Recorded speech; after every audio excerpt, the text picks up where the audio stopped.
Well, good afternoon. Welcome back to another Saturday on ATR Media, our Black Media Network on the Watchdogs.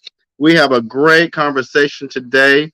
I find it unfortunate that we have this conversation, but then we're going to talk about violence, and we're going to look at it from a national to a regional to a local to a state level, right?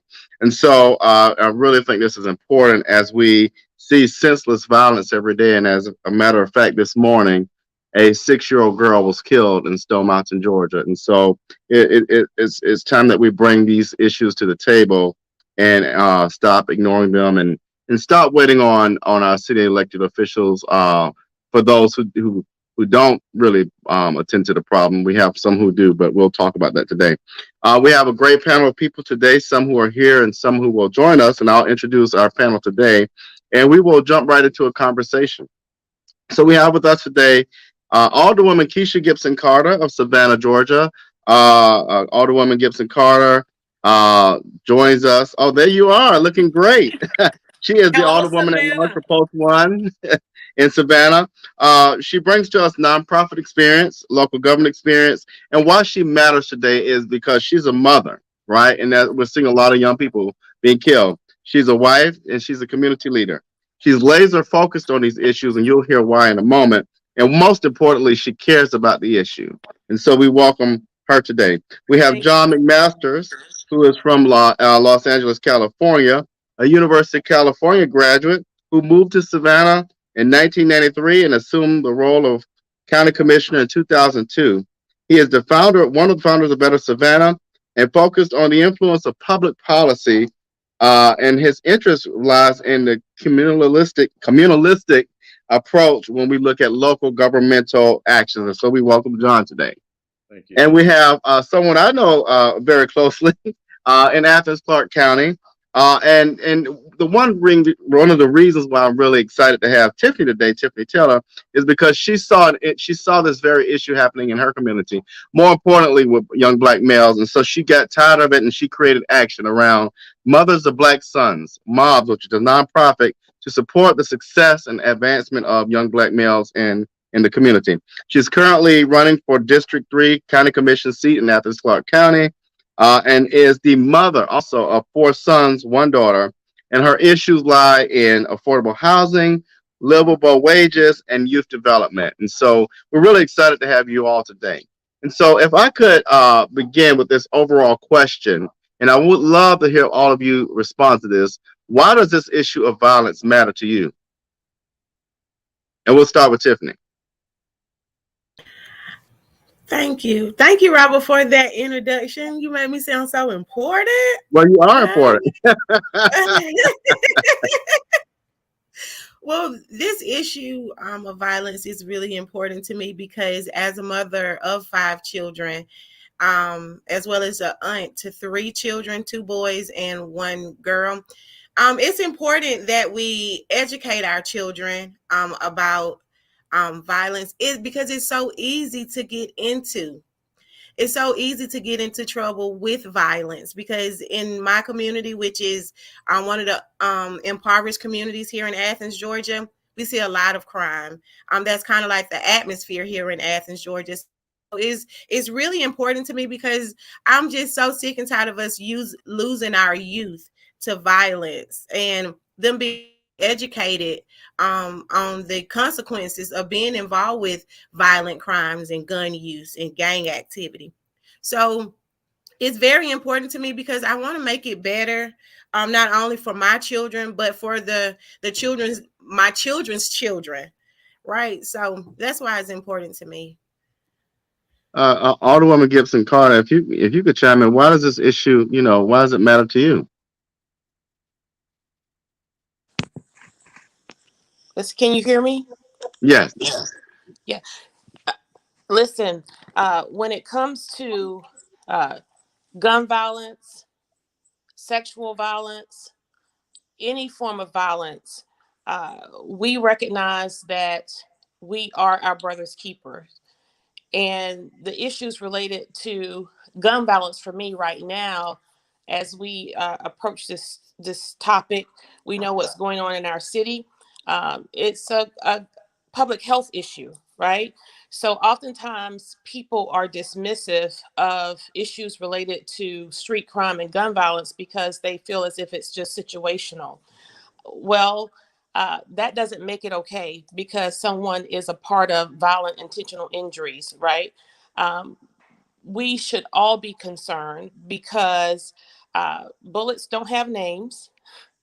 And when we have 13, 14, and 15-year-olds with high powered rifles or guns, whatever uh, these weapons they use are, uh, riddling bullets at homes and cars at will without regard to a target, we recognize that we have a public health issue.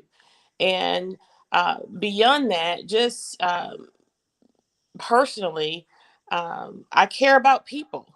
I care about those who are a part of that world, and who feel like they don't have a hope or a care in the world. And so they give themselves up to the streets and to the creed of that culture.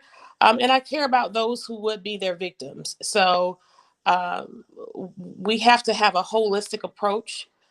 We know that crime and gun violence is an issue across the nation right now. But we have to tackle these issues community by community, neighborhood by neighborhood, city by city, state by state. And so, where Savannah, Georgia is concerned, from where I'm sitting, I do take a personal responsibility as a leader in this community and say it is the government's responsibility because maybe not in Athens, Clark County, or maybe not in Atlanta, maybe not in Jacksonville, maybe not in Washington, D.C., but here in Savannah, we know that a great deal of the criminal element that run rampant in our community, uh, in large part, is because of failed policies from our elected officials. It's because of those policies, programs, and activities that we have not uh, implemented, we have not presented, we have not adopted. And so while there are a litany of things we will discuss today in terms of what can be done, we are not doing any of it here in Savannah. Got it. Okay, John. Well, first, thanks for including me in this important conversation.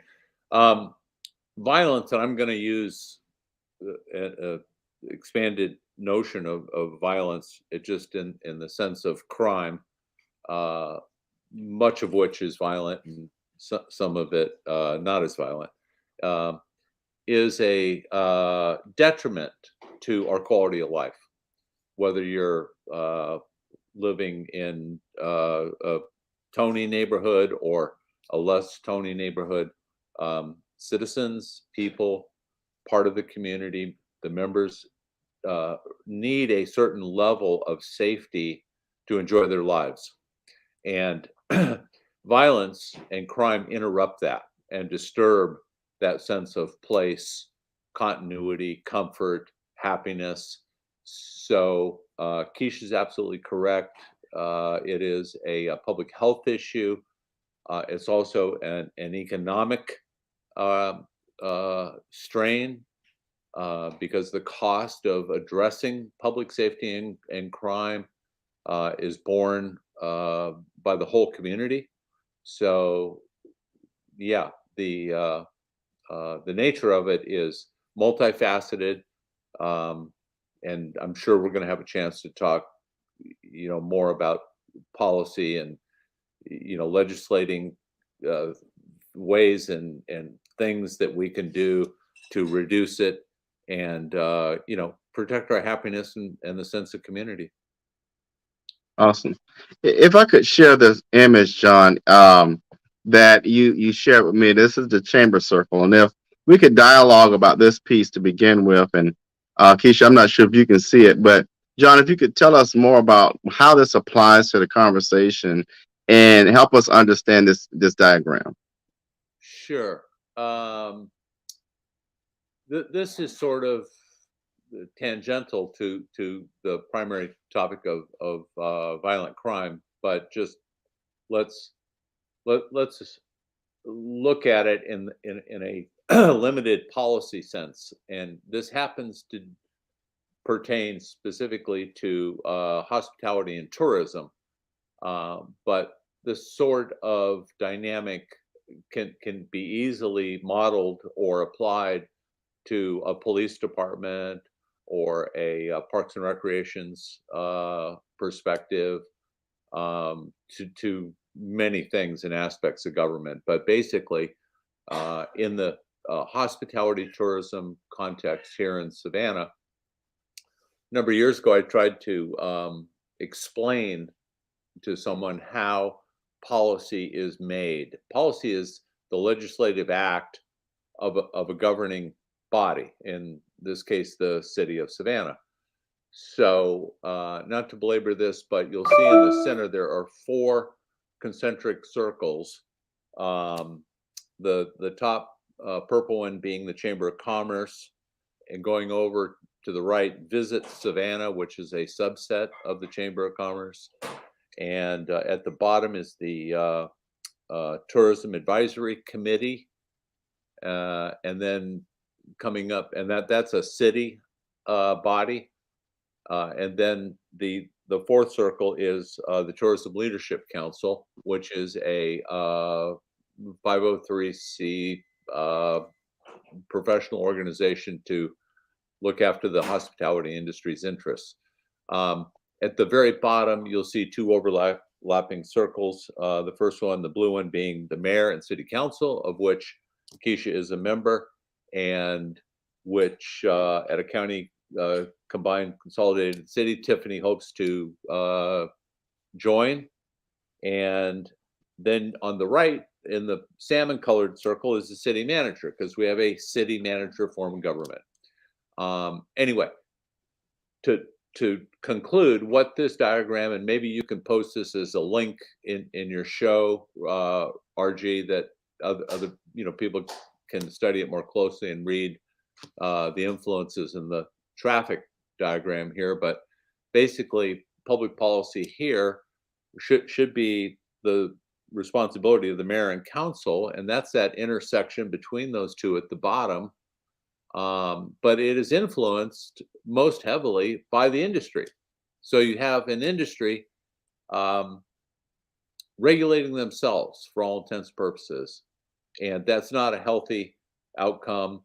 And whether that's a police department or, again, a Parks and Recreations department, I think it helps us understand how policy is divined and then implemented. So maybe that's too little, probably too much, but that's what that diagram's all about. Right. And so we put it into context, like let's say if we place this in Atlanta, we have a similar effect, except a few of the circles might change to maybe being, developing a New York style city or attractions or what have you. You take it at the county, it could be around how do we build that energy around Georgia football. But this can be applied. We just change a few of the circles, is what I'm assuming. Sure. There's always a modus operandi or flight path or pattern process that creates policy. And if we don't understand that policy, Robert, we're just uncomfortable and clueless as to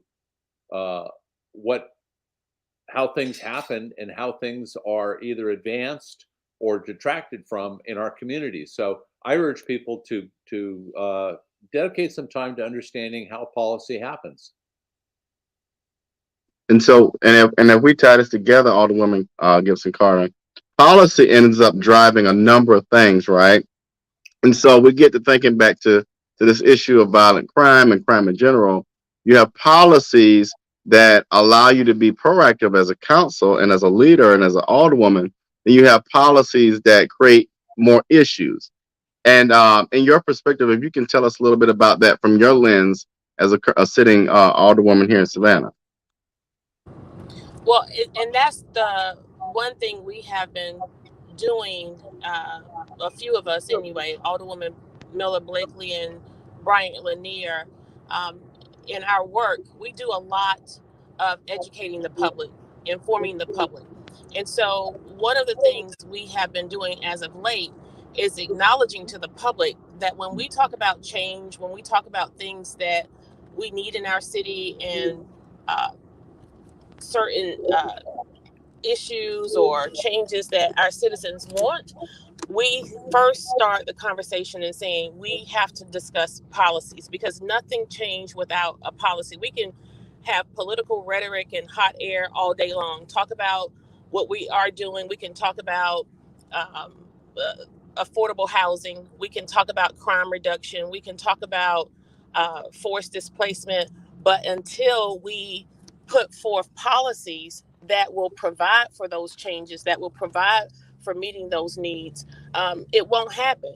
And so politicians will hide behind that rhetoric without educating the public and acknowledging that if we want um, communities where we are not experiencing gentrification and forced displacement, why aren't we putting forth inclusionary zoning policies? Why aren't we in acting an impact fee policy if we are serious about protecting our communities? Why are we not looking at personnel policies with our police department? Right now, our council is not even meeting to discuss personnel issues or personnel policies, because I'll tell you that our number one issue with crime in our city has to do with leadership, both within our city administration as well as in our police department.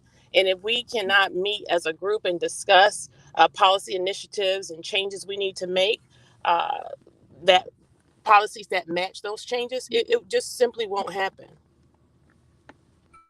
Now, and Tiffany, if we could go to you're looking at this from a different lens, right? So you're hearing, all these policies that impact the safety and the inequities and all these things going on, and they're policies like the ones on the books now, which I totally disagree with. For example, you have a criminal justice system that allows Buddy Carter to prescribe opioids, and we have a crisis. But that's the same criminal justice system that says black men who have to create small businesses around drug activity get placed in jail. So all things said, Tiffany, you're a mom, right? You're looking at this from a very different lens from how you've grown up and seen family and friends and neighbors. How do you react to that? What's your reaction?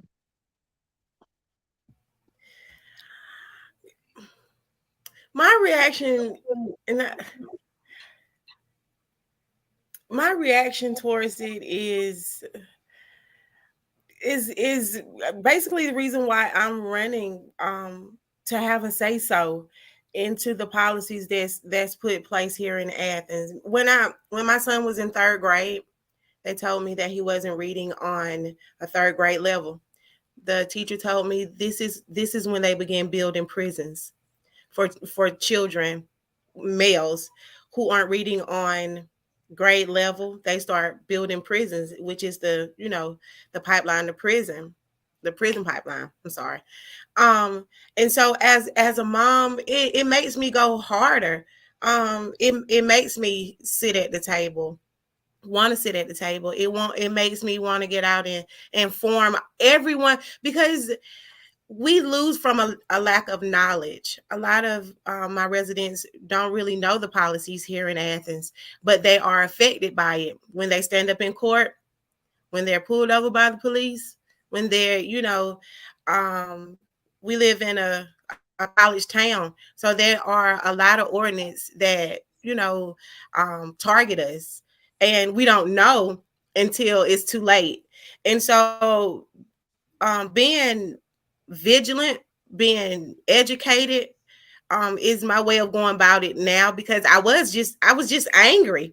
I was just like, it does affect us, but it doesn't matter. And a lot of people in my community have that same thought process. Like, it doesn't matter what the policies are. It doesn't matter if we get policy changes, because it doesn't affect us anywhere. They're still going to come into our neighborhoods and gentrify us, push us out. And it's just about being educated. It's about being vigilant. So that's my mission. I want to educate everyone around me so that we can stand strong in numbers. And one of the questions, John, I asked all of our panelists the same questions, and John sent this question. I'm going to expand it a little bit if I would, and and have our Alderwoman Kesha Gibson-Carter respond to this, and then we'll kind of go around and hear others. But what have we done? Are you done publicly to educate citizens about policy inequities? Now, I'd like to expand that about what have we done to offer education not only around policy inequities, but inequities in general. So we look at systematic pieces that impact all of these things. And so, Alderwoman Kesha Gibson-Carter, what are your thoughts on that?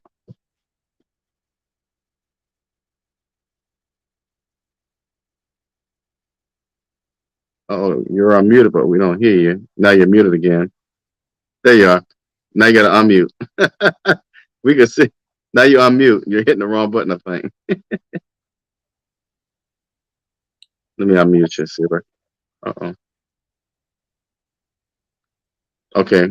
Robert, you want me to jump in? Yeah, if you could jump in on that, John, and when she comes back, yeah. Well, I wanted to slow us down, if I could, for just a second, and walk Sure. back to, since this conversation is really and nicely developing towards a discussion on policy. What people, your viewers, need to understand is we live in a representative style of government. That means the citizens can't go create policy on their own. We elect people like Tiffany, like Kesha, like myself 20 years ago. We are the legislators. We are the ones who have the power and the authorization to set policy. So, to Tiffany's point, why is it so important for people to pay attention to policy? Because policy is manifest by the people we elect to representatively reflect us in their actions, in their choices, in their votes.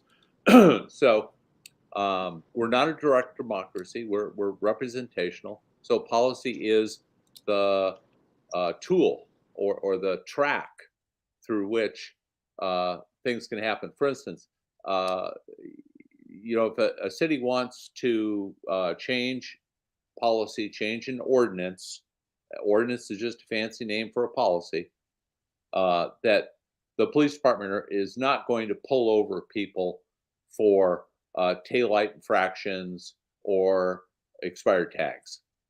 That can be manifest through a majority vote of the governing body, be it a county commission or a city council, to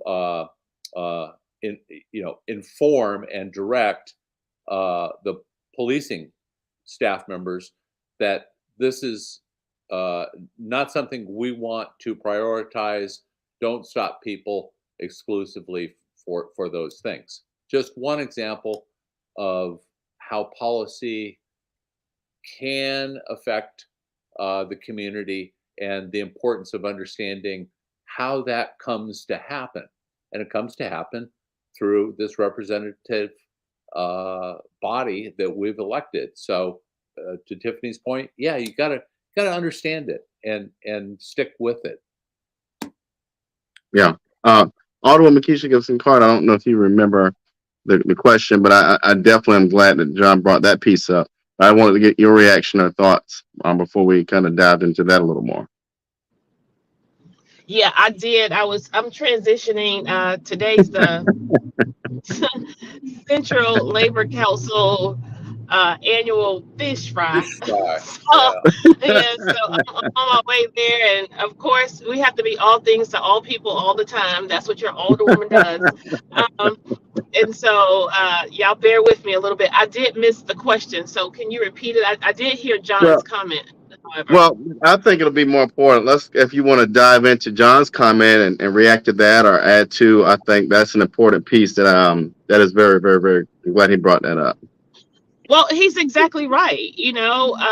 When we talk about change that's needed in community, people should know that real change starts with policy presentation, legislation, right?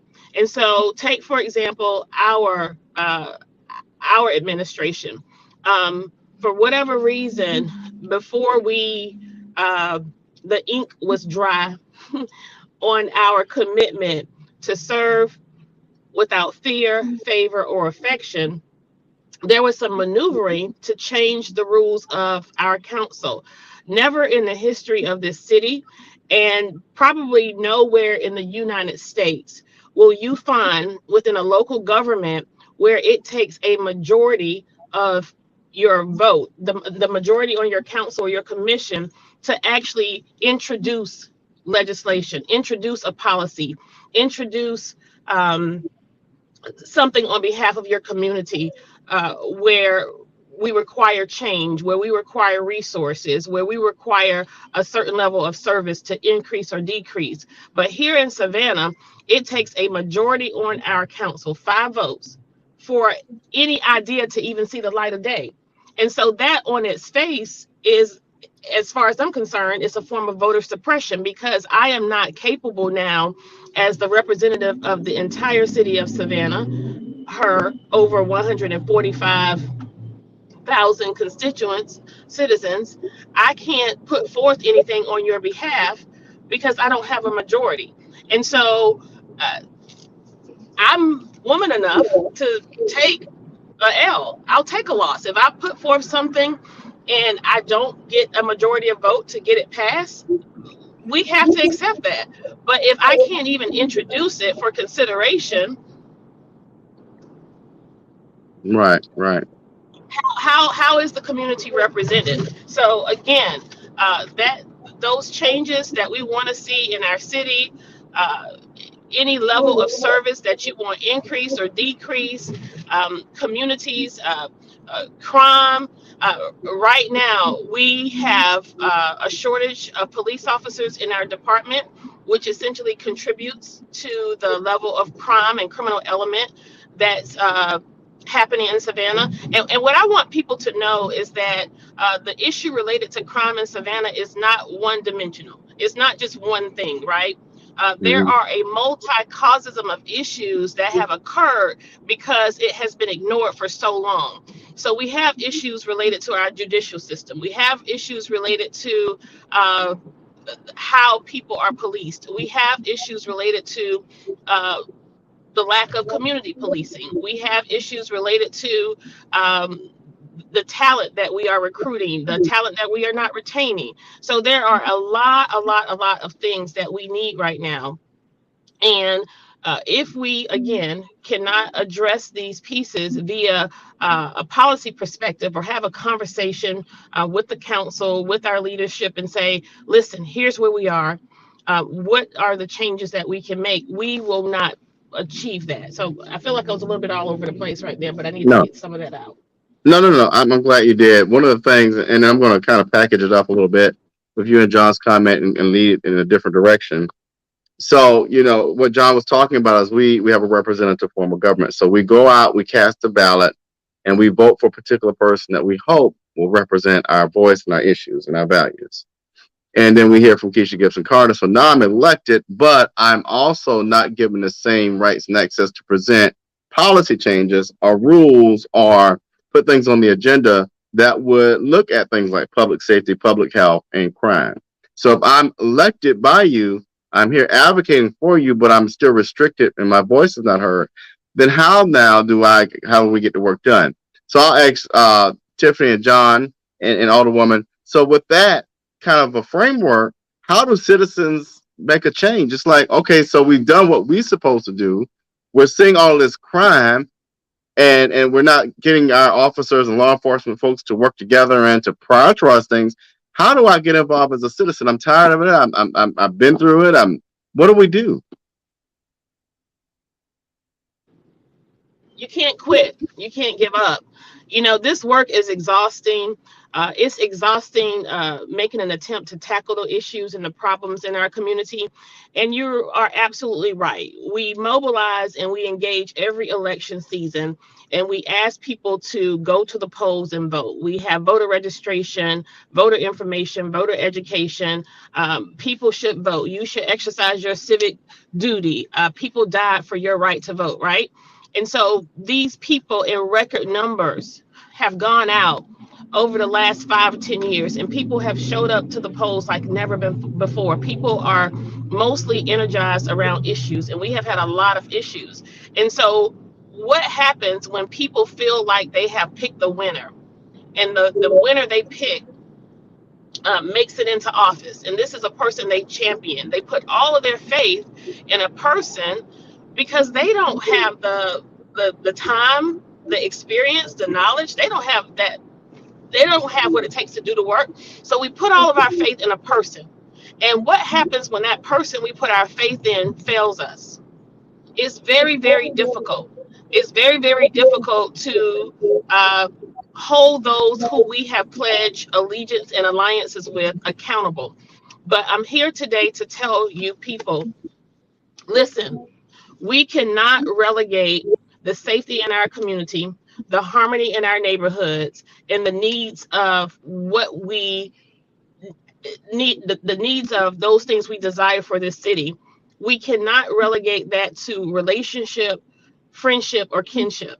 It doesn't matter your proximity to a person in office. We have to continue to hold those persons accountable. And that includes me as well. And so when our citizens are not holding us accountable, because we're so friendly, we're so acquainted, we go to church together, we work together, we raise kids together, whatever the relationship or the situation is, or that's the first black female, first black male, first whatever. It does not matter. No longer is it okay to just be black and be in office. We cannot do that anymore, right? And so that's what citizens can do. Citizens can hold us accountable. And how do you hold us accountable? You utilize the process. Write letters, send information into our clerk's office, ask for things to be documented and put on public record, come to the city council meetings. Whenever anything is on the agenda, you have a right to speak on it. We just the Weeping Time situation with the Weeping Time property. I think that was probably the most engaged and mobilized our community was since I've been on council. Now we have some neighborhood issues where certain developers make petition for building or dismantling something in the community, and you have residents who will rise up and come to the meetings and let their voices be heard. But we don't have that happening enough. We do not have it happening enough. And so with where we are right now with crime and gun violence, we do not have enough citizens who would stand up and say to the mayor, say to this council. And one of the things we do in Savannah, Georgia, and Chatham County is we let the county off the hook way too much. Right? We bore so much of the responsibility of these issues.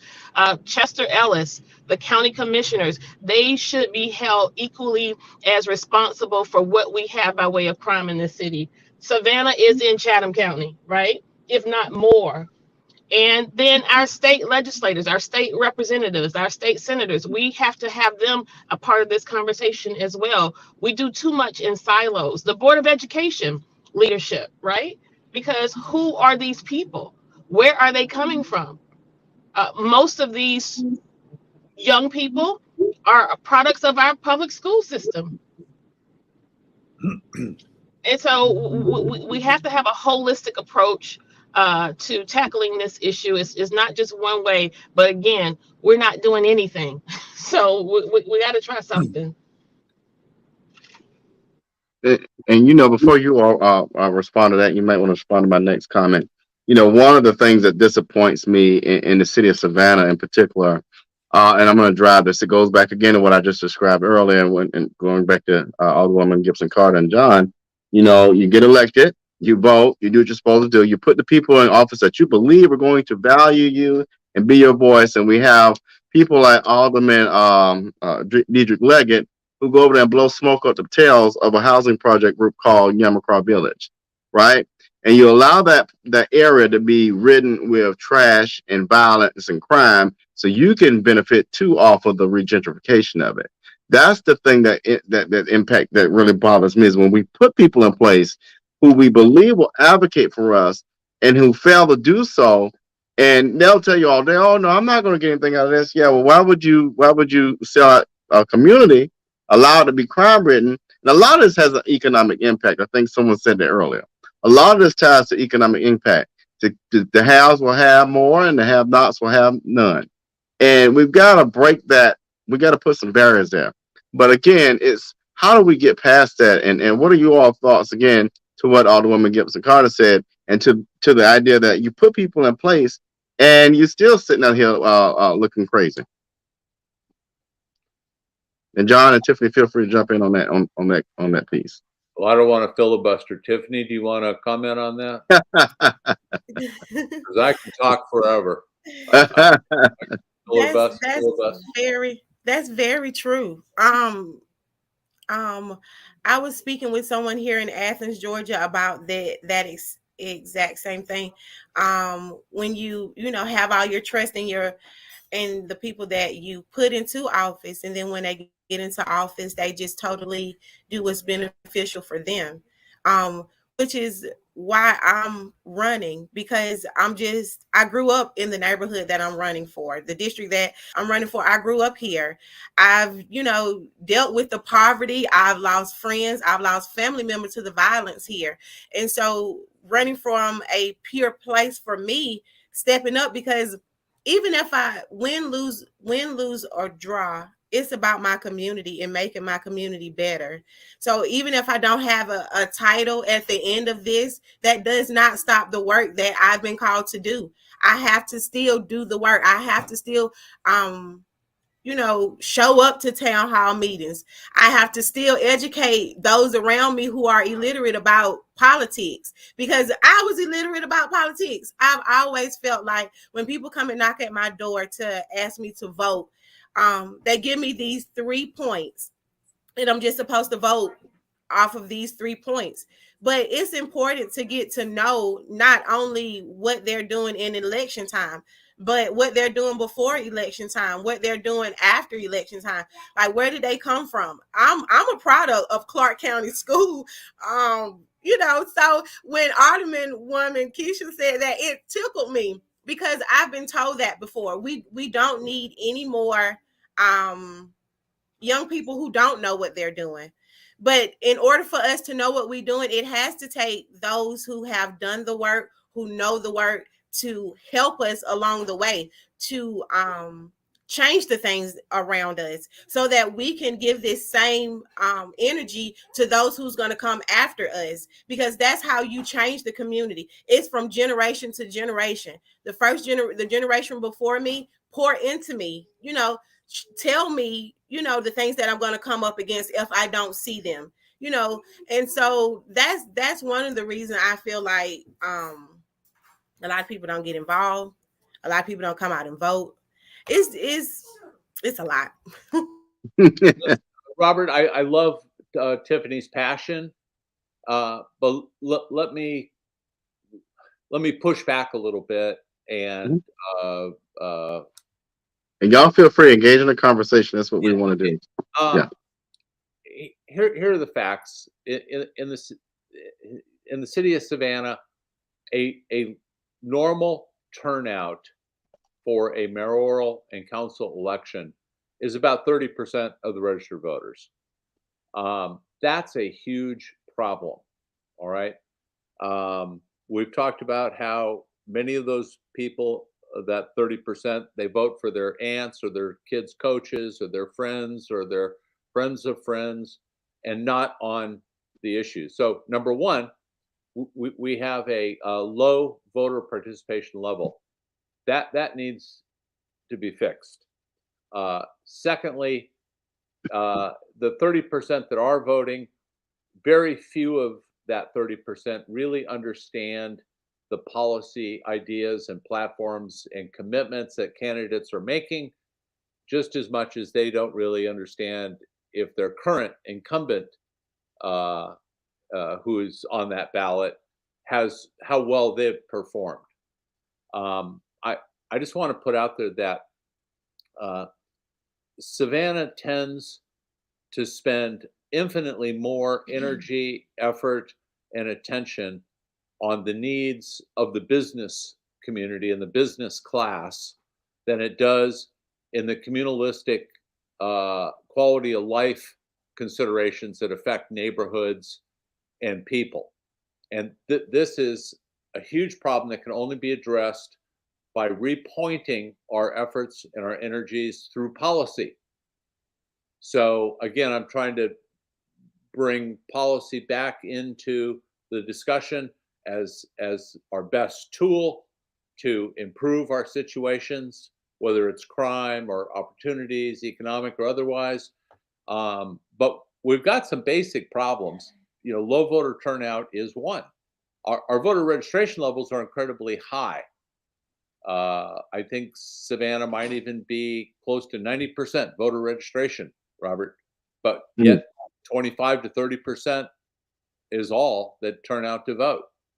So, you know, I personally, I think we should behave like Australia. In Australia, you have to vote. It's not optional.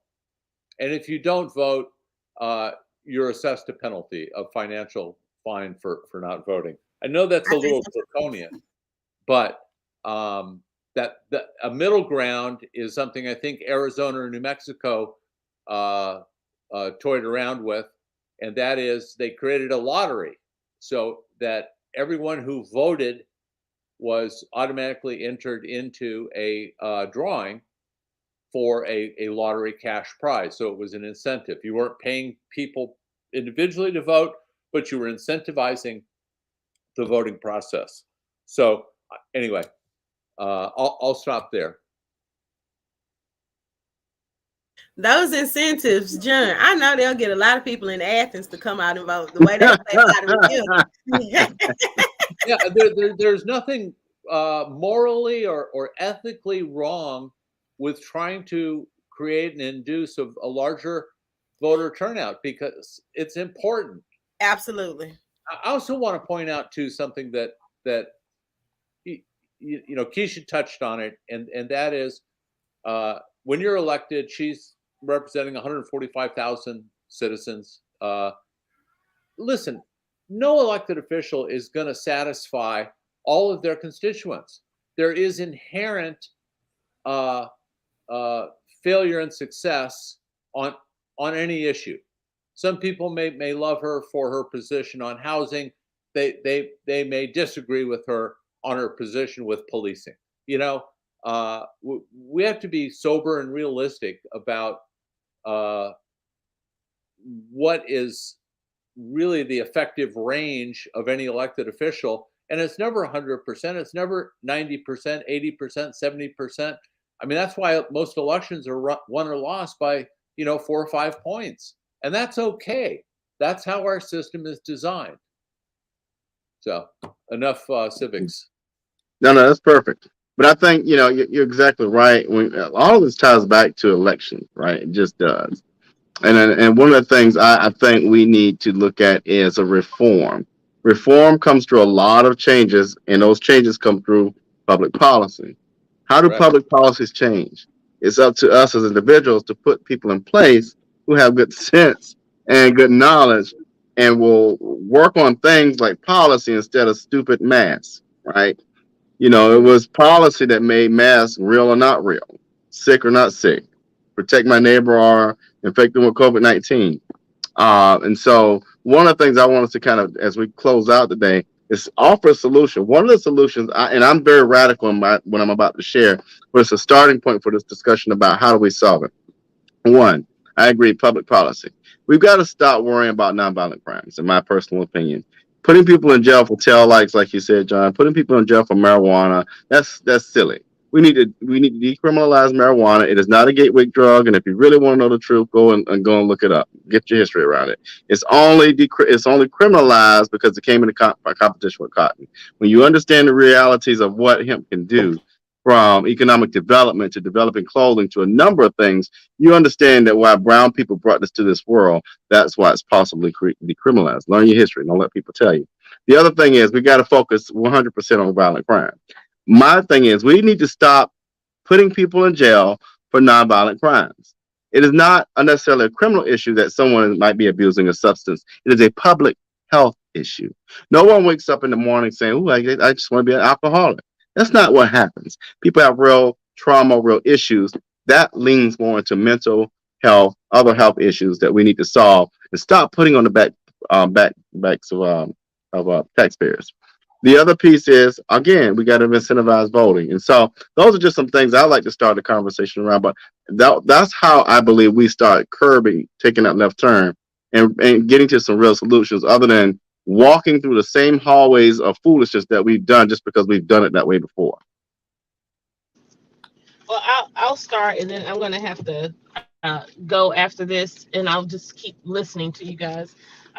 The one thing people can do is engage, get involved in the political process, because not only do we need you, not only should you exercise it just because it's a civic duty, uh, but your engagement matters. And the reason why we are not experiencing the level of change that we could in our community is because people don't feel like they have a place. And John acknowledged that there's a certain level of, I don't know if it was John or Tiffany that talked about the lack of knowledge individuals have about the political process. It's really not that difficult. It's not rocket science. Oh, now We you do won't let deal me with in. budgets. We do deal with budgets, but it's not that difficult. It's not math, right? Um, it just takes a little bit of time and dedication to understanding the process.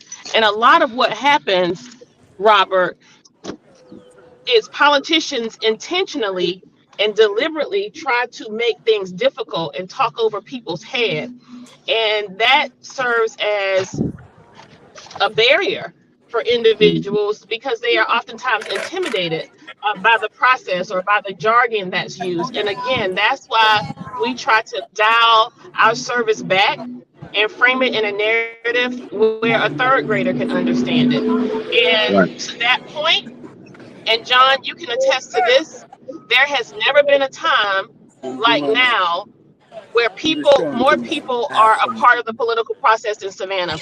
The social media airways and platforms are just going gangbusters with the amount of people That's who right. chime in to issues. Can you tell That's him to correct. mute his phone? I already did it. Um, How the, dare the he? the How number dare he? We're gonna get him. the number of people who are now engaged, people actually know when our meetings are. They know what times they are. Okay, this is a perfect example. Why is it that we have a city council meeting twice a month, but they are two different times? It's intentional and deliberate, just to confuse people into so people are not engaged. For the longest, we stayed on those. We did our meetings via Zoom, even like when COVID was nearing the end and we could have come back in person. There was a deliberate intent to keep us divided, keep the public away. Um, there are so many tricks of this political system. And John, you can probably do another class on the maneuvering and the manipulation that politicians use and go through to confuse and gaslight the people. And it wasn't until I arrived in this seat and was a part of these platforms that I actually recognized that this is how the people have been misled. And so we are now informing people and giving them information on things that they probably never would have known. You know, they know, that you find out more, you can delve deeply into issues at a workshop. They know the information related to what our charter reads. They know that a majority of vote on our city council is 5. They know who their district representative is and actually know what district they live Hey, in. Robert. So so Go ahead. these are things that are it's a slow process, but it's catching on. It's catching on, and people are starting to get involved. And one of the reasons, John, I feel like a lot of people don't vote or are not turning out like they should, is because we disappoint them as politicians through our Yeah, failed policies you're or failure absolutely to right. enact policies. People people get discouraged. But you Yes. can't quit, people. You can't quit. You have to engage. You have to vote. And I encourage people to run for office. I think our arrival inspired so many people to run for office, because you know what? We made it look like you can do it, and we are serving from a level, from a place of humility. We are humble in these positions. We are approachable. We make people feel like they can have access to us. You and your crew So gave that's. us hope, which many voters didn't have. Now, you may not have all the results that you had hoped for or we had hoped for, but your mere presence on council as a fresh voice is a start. It's hopeful. It's what we needed, and ultimately we will get the results. But right now we have hope, and that's something we didn't have before. I agree. And Tiffany, we're talking about solutions. What are some things? I mean, you realize there are needs for solutions. One of those meaning starting a nonprofit and changing a narrative through education and support and advocacy. So, as we think about solutions, what are some other things that you might see happening, and how does a general citizen get involved? I mean, you woke up one day and you got tired of seeing the same foolishness. You got tired of educators telling you that your child was this, when actually your child is probably the smartest one in the room, and more challenged, or not challenged, and can probably work to a great level up here. And so, what are Yes. some solutions that you're seeing, as you kind of navigate this space of being a citizen and hopefully being a public leader? Personally, we have to check ourselves. Individual check. Like, you have to get tired. You have to get tired of being just bent over a barrel, just feeling like you have no say so. And that's what did it for me. I got tired of feeling like I had no say so. I got tired of things around me changing, and I'm still in the same spot. Everything is changing and I'm not having a say so within the change, even though I am a registered voter and I vote. Um Things still around me just seem like they weren't involving me or those around me. So I had to do a personal check, a individual check of what are you gonna do? Like, and with everything that John and Keisha said, I've been taking notes. And all of these solutions are great. And just like John said, to have a fresh voice, a regular person who's not a politician, who wasn't, that's not the goal. That wasn't the goal to be a politician, but to want to be a part of policy changing, to be to want to be educated on the matters around you are the solutions that's going to get us to where we need to be. And everything that was said was just on point for me. Yeah. And so we'll reach final comments. I will start with you, Alderwoman Gibson-Carter, because I know you're about to pull up. And when you see Julius, Yes, tell him don't do that no more. I know, right? I just wanted to say to Commissioner Taylor, we're speaking it into existence. Right. Alderwoman Blakely often tells candidates, you have to affirm what you want. And so don't say, if I win, say, when I win, ma'am. When I win. When I win, Absolutely. I will represent my community. I'm so excited about your commitment to serve, and it does my heart good to see young people stepping up to the plate. I know that serving in any level of government is not easy. It's not reasonable for a lot of people because it doesn't pay a whole bunch, and it takes a lot of people say that this is part time, but this is like full and overtime. So it's more than a part time job. So thank you for stepping up to the plate and serving, John. As always, it's nice to sit at your feet and listen to the wisdom. I want to say that John McMasters has been a great mentor and friend in this work. I don't know that we would be where we are if it were not for the Better Savannah platform, ATR, and the Reverend Dr. Leonard Small. Yes. These men champion issues, Mhm. and they are stepping up and stepping out on behalf of the community. I said to Chuck Fagan yesterday, neither of them have ever come to me and asked me as a sitting alderperson for a favor. I don't think no one's even called me about their trash not being picked up.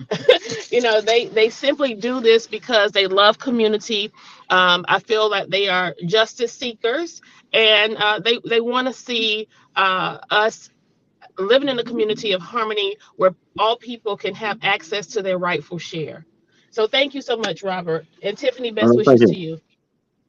Thank All you. right, Thank you.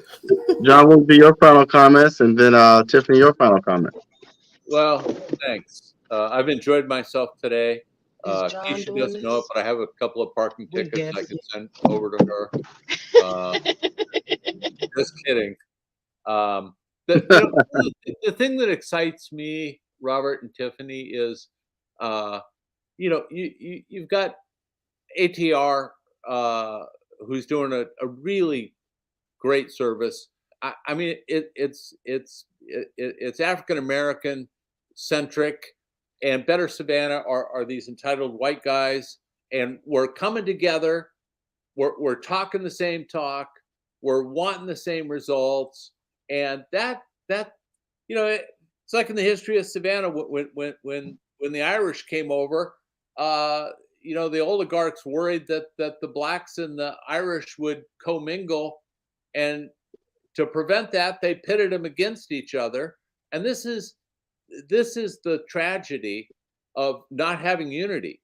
So we're united closely with ATR, with the Savannian, with Jim Rikus, his product.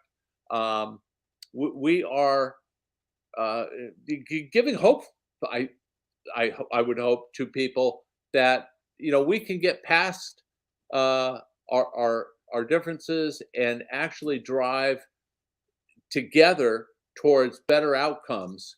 And Kesha's election in 2019, along with the others on city council, was probably the high water mark for me for being here in Savannah for almost 30 years.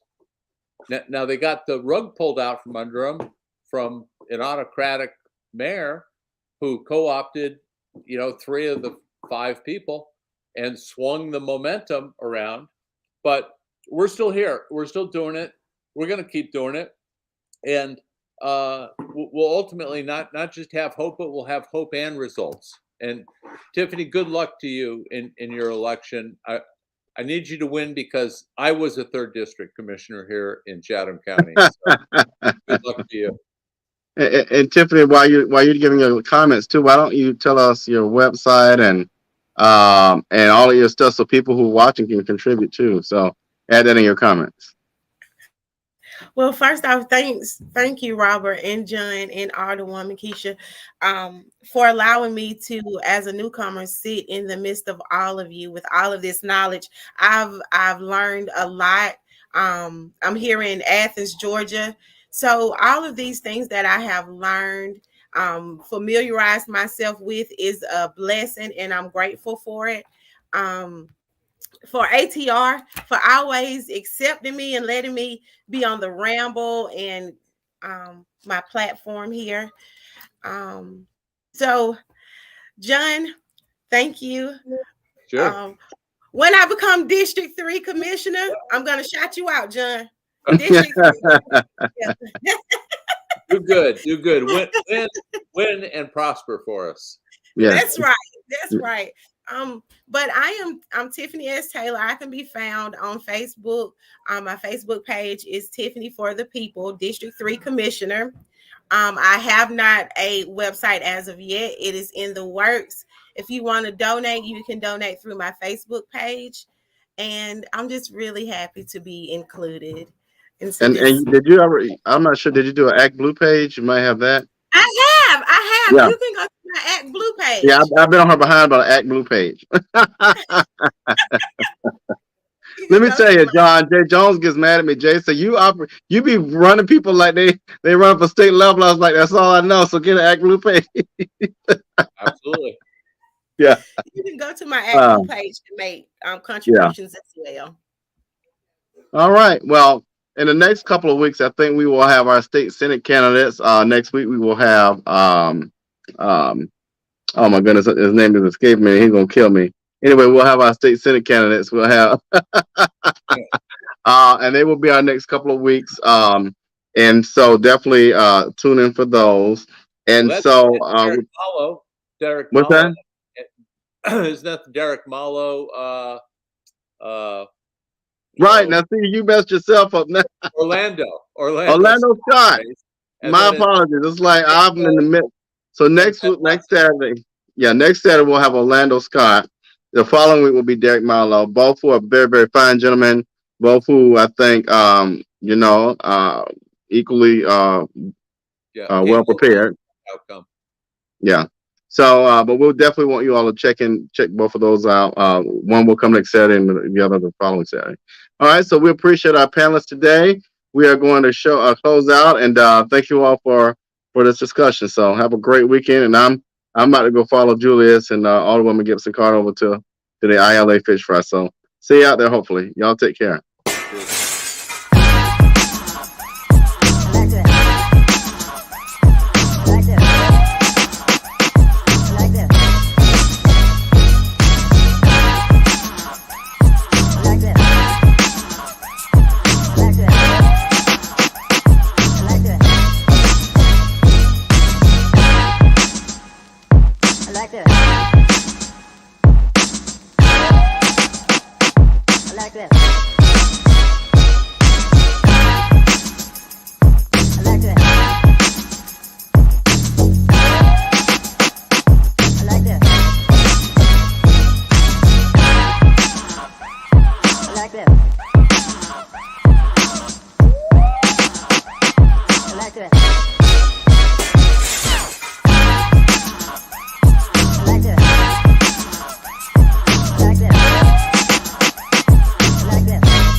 I like that.